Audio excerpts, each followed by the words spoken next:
Una mendiga le tocó la manga al hombre rico y le prohibió ir a una reunión de negocios. Y por la mañana había una caravana de autos en su choza. Juan Manuel González, un hombre alto y robusto, con un elegante traje de saco y corbata, estaba de muy buen humor.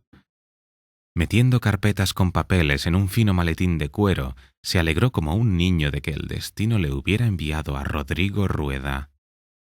Nunca había soñado con un socio así, tan hábil en la gestión de negocios, y los ingresos aumentaron considerablemente desde su asociación. Incluso habría sido posible pensar en sentar cabeza y formar una familia. Después de todo, tenía más de 35 años, y no quería ser padre siendo muy mayor. Preferiría ver a sus hijos crecer, salir adelante y darle nietos mientras es relativamente joven. Juan Manuel claramente no estaba de acuerdo con la tendencia moderna para tener niños ya cuando estás canoso, pero aún te crees un jovencito con toda la vida por delante. Sin embargo, el hombre tuvo ciertos problemas para encontrar a una candidata digna. Es que pudo ver las intenciones de las mujeres y en más de una ocasión les hizo una prueba para conocer la verdad de sus sentimientos hacia él. Y siempre las mujeres fallaban sus pruebas, demostrando claramente que solo estaban interesadas en su dinero. Mientras lo que necesitaba Juan Manuel era una mujer modesta y decente, que quisiera formar un hogar lleno de amor y cariño. Pero es difícil encontrar mujeres así en nuestros tiempos, especialmente en el círculo de la alta sociedad. Las damas de este círculo son llenas. Solo se preocupan de que su peluquero sea más costoso y exclusivo que el de su amiga. Y Juan Manuel, por ejemplo, a pesar de que ha ascendido mucho en los últimos años, ni siquiera ha contratado una señora para la limpieza, prefiriendo ocuparse de la casa por su cuenta. Es que el hombre procedía de una familia humilde en la que respetaban cualquier oficio mientras sea legal. Así que mientras seguía pensando en sus quehaceres, Juan Manuel finalmente salió del apartamento, revisando una vez más que llevaba todos los papeles. Bajando a la entrada, el hombre volteó a mirar con orgullo las ventanas de su lujoso apartamento de 3 habitaciones en el último piso. También se alegró de ver su automóvil de alta gama que estaba estacionado.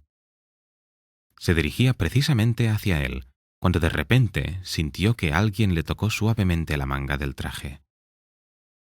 Al mirar hacia atrás, Juan Manuel vio a una niña morena mal vestida, de unos 8 años aproximadamente. ¿Quién sabe? Por su aspecto supuso inmediatamente que se trataba de una limosnera cualquiera. Juan Manuel ya se estaba preparando para escuchar la historia triste que se aprenden para pedir dinero, pero en lugar de eso, la niña le dijo algo completamente diferente. Algo que le hizo tener que buscar dónde sentarse, asombrado, a pensar. Ir a una reunión con Rodrigo Rueda estaba descartado. Muchos años antes de este día, Juan Manuel también estaba de muy buen humor. Entonces era mucho más joven y su vida era totalmente distinta a la actual.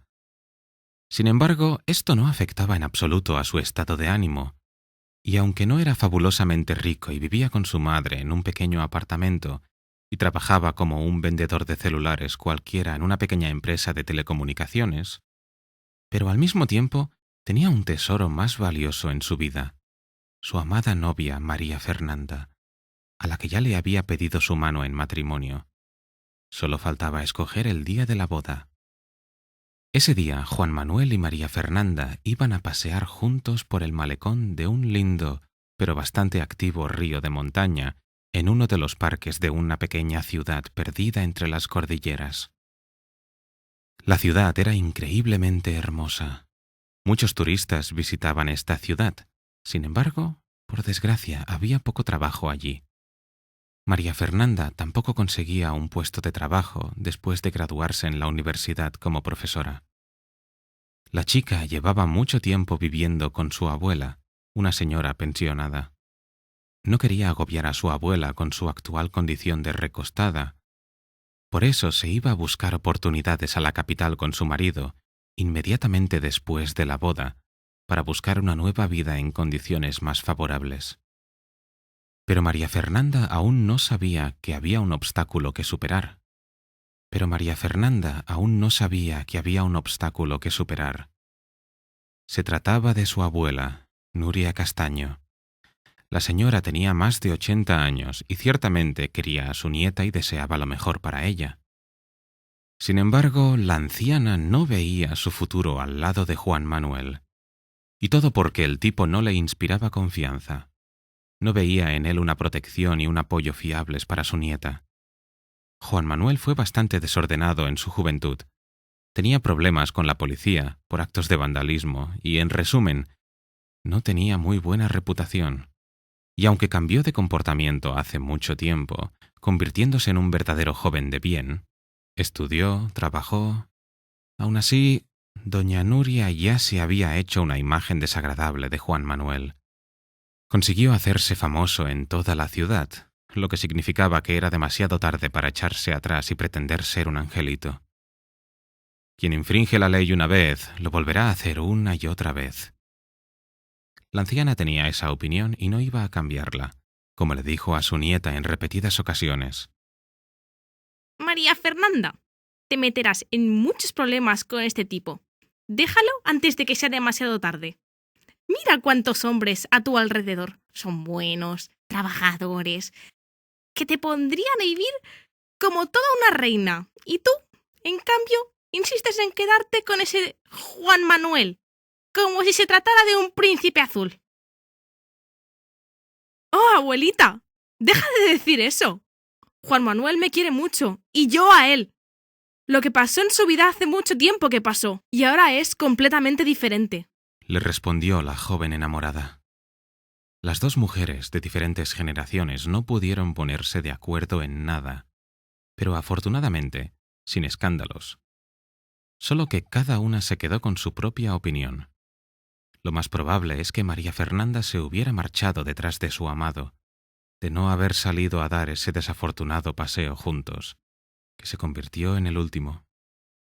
En aquella maravillosa tarde de verano, nada parecía presagiar problemas.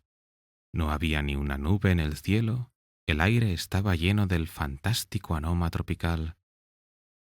Juan Manuel, agarrando a María Fernanda de la mano y llevándola a lo profundo del sombreado sendero que recorre el malecón, le contaba sus planes. Primero alquilaremos un apartamento. Mis ahorros serán suficientes para unos meses, y tan pronto encontremos dónde vivir, nos ponemos a buscar un trabajo. Por ahora gano algo en el Internet. Entonces, por un tiempo estaremos bien con eso. Espero que al final no tengas que trabajar. Al fin y al cabo, es cosa de hombres mantener a una familia, dijo Juan Manuel mirando con picardía a su amada. Confío plenamente en ti en este asunto, y espero que todo nos vaya bien. Pero me preocupa mi abuela, como que se quedará sola aquí, le contestó María Fernanda, apretando con más fuerza la mano de su amado. Bueno, ¿cuál es el problema? Nos instalaremos y la llevaremos con nosotros. Me gusta, se le nota que es una persona muy culta y con buen sentido del humor, a pesar de su avanzada edad. Nuria es genial. María Fernanda no le dijo a su novio cuál era la opinión de su abuela sobre él, para no molestarlo. Por supuesto, Nuria nunca se irá a vivir con una persona a la que odia. Así, charlando dulcemente, los jóvenes llegaron casi hasta el final del malecón, cuando de repente se produjo un desastre. Se oyó un terrible rugido en las montañas por encima de ellos y la tierra tembló. No había nada inusual en este fenómeno. Después de todo, vivían en una zona sísmica. Pequeños temblores ocurrían ocasionalmente en su región. Pero esta vez, la naturaleza, al parecer, decidió reunir todas sus fuerzas y, escupiendo maldiciones, hizo caer una poderosa corriente de lodo sobre la ciudad. Todo a su paso fue arrastrado por ella, acercándose con increíble velocidad al lugar donde la pareja se detuvo. Por desgracia, María Fernanda y Juan Manuel estaban justo en su camino y era demasiado tarde para correr. El camino de vuelta estaba cortado por una amplia grieta que bloqueaba la carretera, y delante había un río sinuoso y tormentoso. Y la pobre pareja no tuvo tiempo para nada, pues fueron arrastrados por una corriente de lodo directamente al río. Las manos de los amantes se desengancharon y apenas tuvieron tiempo de gritar lo mucho que se querían, mientras la corriente tormentosa se los tragó a ambos. Pasó una semana. Como pudo, apoyándose en un bastón con todas sus fuerzas, Juan Manuel se apresuró a llegar a la casa de su amada. En la corriente de lodo, el joven se lesionó la pierna, al golpearse contra el fondo rocoso del río, pero aún así consiguió salir a la orilla. Allí lo encontraron los socorristas, que llevaron a Juan Manuel al hospital. Estaba terriblemente preocupado por su amada, así que en cuanto pudo moverse, se apresuró a ir a casa de María Fernanda. Pero la chica no estaba en casa. Le abrió la puerta su abuela, Nuria Castaño, vestida toda de negro. El joven no sabía que ella lo vio venir desde la ventana, así que se vistió como corresponde. «¿Y María Fernanda? ¿Dónde está?», exclamó Manuel. Le advertí a María Fernanda muchas veces que no se fuera contigo, y ahora se ha ido. ¡Murió por tu culpa! La llevaste a ese parque nefasto y su muerte está en tu conciencia. Al escuchar estas palabras, el desafortunado Juan Manuel casi se desmaya. En efecto, se sentía culpable por la muerte de su amada. Él insistió en ir al parque a pesar de que María Fernanda le ofreció sentarse en un restaurante. De la conmoción se le doblaron las piernas. Sintió que se caía en un hueco. Unos sollozos ahogados sacudieron los hombros del joven y la anciana le echó incansablemente maldiciones, tras lo cual le cerró la puerta en la cara, diciendo que no merecía ni siquiera visitar la tumba de María Fernanda. Incapaz de soportar tanto dolor, Juan Manuel se marchó a la capital ese mismo día, sumido en sí mismo durante mucho tiempo. El pobre hombre no sabía que todo lo que le decía doña Nuria de su prometida era mentira. Durante todo este tiempo, la chica herida estuvo en el hospital, muy cerca de su novio. Y también sin saber nada de él, hasta que unos días después Nuria le contó la misma historia de que su prometido había muerto. Se lo había tragado una corriente de lodo. Doña Nuria vio la oportunidad de separar a la pareja y quedarse con su nieta, así que cometió ese pecado. Después de que María Fernanda recibiera el alta del hospital, durante mucho tiempo siguió con el corazón roto, pero pronto se recompuso, porque ahora tenía alguien por quien vivir. Estaba embarazada de Juan Manuel y decidió no contarle nada a su abuela todavía, porque doña Nuria sufría de problemas cardíacos. Pero en cualquier caso, no tuvo tiempo para contarlo. Al parecer, Dios castigó a la insidiosa anciana por su mezquino acto. Vivió un mes después de verse con Juan Manuel y murió de un ataque al corazón. Por supuesto, María Fernanda no podía vivir en una ciudad donde había perdido a sus dos personas más cercanas en tan poco tiempo. Y por eso, tras vender el apartamento, se fue a buscar la felicidad lejos de su ciudad natal. La chica quería un día comprar una casita vieja en algún lugar de las afueras para poder ir a trabajar en bus. Pero después de que su hija cumpliera 3 años. Y mientras tanto era posible vivir en un inquilinato que había encontrado. No sabía que todas sus desventuras estaban aún por venir. Han pasado 3 años desde que María Fernanda dio a luz a su hija, Clara. Durante todo este tiempo, la joven mujer vivió en un inquilinato y trabajó en una fábrica como una simple operaria. Afortunadamente, su jefe la ayudó con algunas cosas para el hogar. La mujer vivía del sueldo, los ahorros y pequeños trabajos a tiempo parcial haciendo arreglos de ropa. Y entonces llegó una verdadera racha de desgracias para María Fernanda. Todo comenzó con el hecho de que en la iglesia donde rezaba por el descanso del alma de su prometido y abuela, conoció a una mujer amable y alegre. Esta mujer, tras hablar con María Fernanda y saber que estaba sola en el mundo, y también que soñaba con su propia casa, le ofreció su ayuda para la adquisición de vivienda. Por desgracia, María Fernanda confió en su nueva amiga. Todo resultó ser un fraude, y la tipa la engañó registrando una vivienda para ella. Ir a la policía no dio ningún resultado, ya que los agentes no vieron ningún delito en las acciones de la estafadora, porque ni siquiera María Fernanda tenía un recibo de que estuviera transfiriendo dinero. Así que, de repente, madre e hija se quedaron sin ahorros. Y además se encontraron sin dónde vivir, porque el ambiente en el inquilinato se puso demasiado pesado. María Fernanda estaba desesperada, encontrándose con una niña en brazos y sin dónde vivir. No tenía a dónde ir, salvo volver a la iglesia para pedir ayuda a Dios, porque aunque allí se encontró con alguien que la dejó sin un céntimo, no perdió la fe en Dios. Y esta vez sí que escuchó sus plegarias, enviando a un amable anciano a su encuentro. Gustavo Pinto vivía en la ciudad en su propio y confortable apartamento, pero el pueblo tenía una vieja choza que, por su ruina y su escualidez, no le interesaba ni a sus herederos. Fue en ella donde el anciano le ofreció vivir a María Fernanda y a su hija. Además, el bus de la ciudad llegaba hasta allí, aunque tardaba 2 horas. 2 horas eran mucho, pero aún así esta opción era la única salida para María Fernanda. Desde entonces, ella y Clara comenzaron a vivir en un pueblito remoto. Pasaron los años.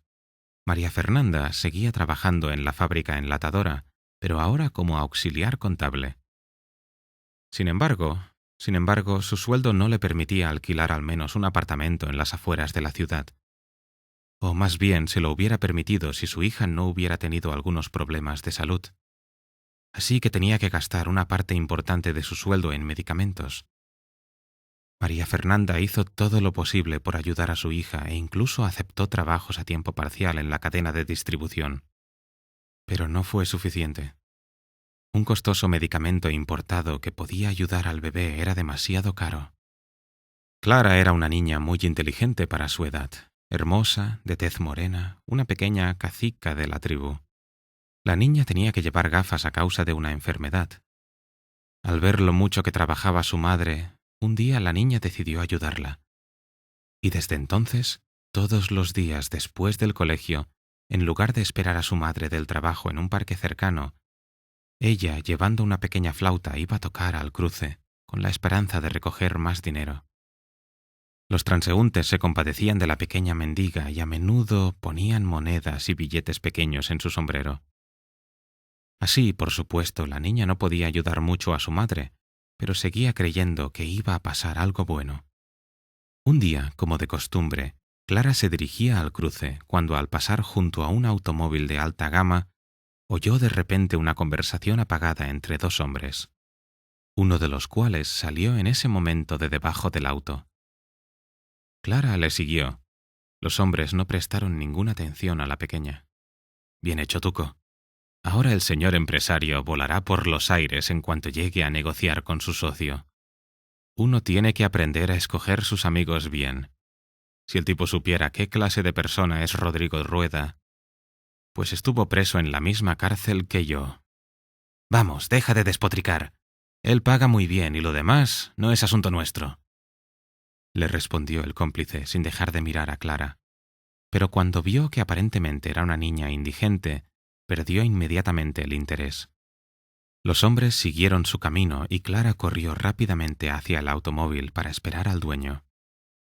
Juan Manuel se sorprendió mucho cuando una pequeña le prohibió ir a negociar, porque unos hombres pusieron algo en su auto. La niña insistía que habría mucho ruido por todo el barrio. El empresario le creyó y por si acaso llamó a la policía, que extrajo de debajo del auto un dispositivo diabólico que contaba sus últimos minutos de vida. Pero lo más importante fue que, mientras esperaba a la policía, Juan Manuel consiguió preguntar a la pequeña mendiga sobre su procedencia. La niña le contó toda la verdad y al mismo tiempo le mostró la foto de su madre, lo que hizo que el corazón del hombre se estremeciera. María Fernanda se sorprendió aún más que Juan Manuel cuando un hombre aparentemente desconocido la llamó y le agradeció que su hija le hubiera salvado la vida, diciéndole que, una vez resueltos todos los asuntos con la policía, llevaría personalmente a Clara a su casa. Rodrigo Rueda y sus cómplices fueron detenidos el mismo día. Su socio nunca hubiera pensado que un hombre tan respetable pudiera hacer algo así por dinero. Ya por la mañana, Terriblemente preocupada por su hija, María Fernanda se sorprendió cuando toda una caravana de autos de alta gama se acercó a su casa, y su hija Clara salió triunfante del primero, acompañada de Juan Manuel. Su Juan Manuel, vivo e ileso. Los amantes se abalanzaron a los brazos del otro, y Clara estaba de pie junto a ellos sin saber quién era ese hombre. «María Fernanda, ¿quieres casarte conmigo?», fue lo único que Juan Manuel pudo decir. ¡Sí! Cuántas cosas tuvieron que soportar la pobre mujer son imposibles de contar, pero la felicidad volvió a ella. Incluso la estafadora Rosaura, después de que gente seria hablara con ella, tuvo que devolver el dinero que se robó. María Fernanda no le guardó rencor a su abuela, sabiendo muy bien que quería su felicidad. Cuando toda la familia dijo esto en la tumba de la anciana, el cielo despejado se cubrió de repente con una pequeña nube de la que cayeron unas gotas de lluvia. Y eso fue la señal de que Nuria Castaño se disculpó por su acto.